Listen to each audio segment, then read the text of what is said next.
आप देख रहे हैं बिस्तक। स्वागत है आपका हमारे वीकली स्पेशल शो कैसे बनेंगे करोड़पति में, और मैं हूं आपके साथ मोहिनी त्यागी। आज के एपिसोड में हम आपसे एम्प्लॉयज प्रोविडेंट फंड के बारे में बात करेंगे। इसे लोग पीएफ यानी प्रोविडेंट फंड के नाम से भी जानते हैं। ये स्कीम आपके भविष्य को सुरक्षित करने में मदद करती है। ये योजना खासतौर पर प्राइवेट कर्मचारियों के लिए शुरू की गई है। इस स्कीम के जरिए हर महीने छोटी छोटी बचत तो होती ही है, इसके साथ ही इससे टैक्स की बचत भी होती है। इसी से मिलती जुलती एक और स्कीम है पीपीएफ यानी पब्लिक प्रोविडेंट फंड। ज्यादातर लोग इसमें कंफ्यूज हो जाते हैं कि ये दोनों स्कीम एक है, लेकिन ऐसा नहीं है। Employees provident fund scheme private कर्मचारियों के लिए होती है, जबकि पब्लिक प्रोविडेंट फंड खाते को कोई भी भारतीय नागरिक खुलवा सकता है। इसके लिए उस व्यक्ति का नौकरी या बिजनेस करना जरूरी नहीं है। ऐसे ही इन दोनों खातों से जुड़ी बाकी चीजें भी अलग अलग हैं, जैसे ब्याज दरें और खाते में जमा करने की रकम। तो चलिए सबसे पहले बात एम्प्लॉयज प्रोविडेंट फंड की करते हैं। इस खाते में जमा होने वाली रकम में एम्प्लॉयज और एम्प्लॉयर दोनों का योगदान होता है। अब आपको इस बारे में और विस्तार से जानकारी दे देते हैं। इस स्कीम में कितना योगदान होता है, मतलब आपके ईपीएफ खाते में कितने पैसे आपकी कंपनी जमा करेगी और कितने पैसे आपकी सैलरी से कटेंगे। ईपीएफ खाते में आपकी बेसिक सैलरी और डियरनेस अलाउंस का 12% हिस्सा जाता है। वहीं आपकी कंपनी 8.33% ईपीएस में और 3.67% ईपीएफ में जमा कराती है, यानी कंपनी का योगदान भी कुल 12% का होता है। इतना ही नहीं, सरकार भी इस खाते पर आपको ब्याज देती है, जो कि वित्त वर्ष 2020-21 के लिए 8.5% है। इस खाते पर मिलने वाले ब्याज की दरें एम्प्लॉयज प्रोविडेंट फंड ऑर्गेनाइजेशन सरकार के साथ मिलकर तय करती है। हाल ही में केंद्र सरकार ने प्रोविडेंट फंड से जुड़े इंटरेस्ट को लेकर बड़ी घोषणा की है। उसने टैक्स फ्री इंटरेस्ट के लिए पीएफ डिपॉजिट की सीमा को बढ़ाया है, जिसका फायदा आम लोगों को होगा।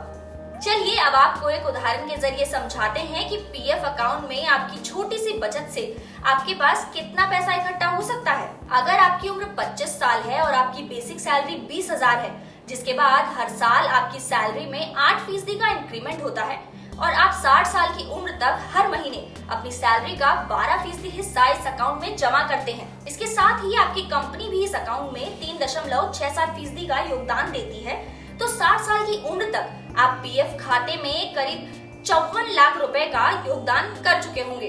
वहीं आपकी कंपनी इस खाते में करीबन 16.5 लाख रुपए का योगदान दे चुकी होगी, तो आपका कुल कंट्रीब्यूशन मिलाकर 70 लाख रुपए हो जाएगा, जिस पर 8.5% का ब्याज मिलेगा, जिसके बाद मेच्योरिटी पर आपको करीब 2.35 करोड़ की रकम मिलेगी।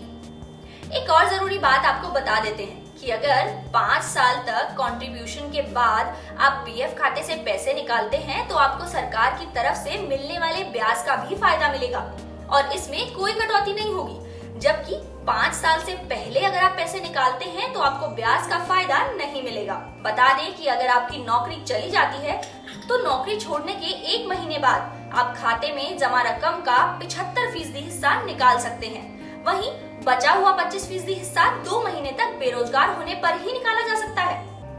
इसके साथ ही अगर आप अपने विड्रॉल को ऑनलाइन करना चाहते हैं, तो इसके लिए आपको यूएएन यानी यूनिवर्सल अकाउंट नंबर से आधार और पैन कार्ड को लिंक करना जरूरी है।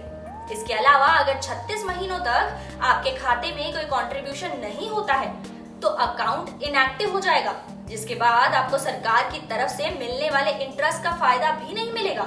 अब बात जरा पब्लिक प्रोविडेंट फंड यानी पीपीएफ अकाउंट की कर लेते हैं।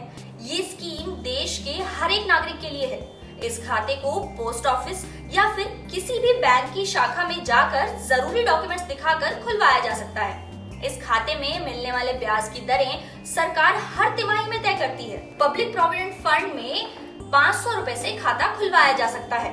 इसमें एक साल में ज्यादा से ज्यादा आप 1.5 लाख रुपए तक की रकम जमा करा सकते हैं। फिलहाल इस खाते पर 7.10% का ब्याज मिलता है।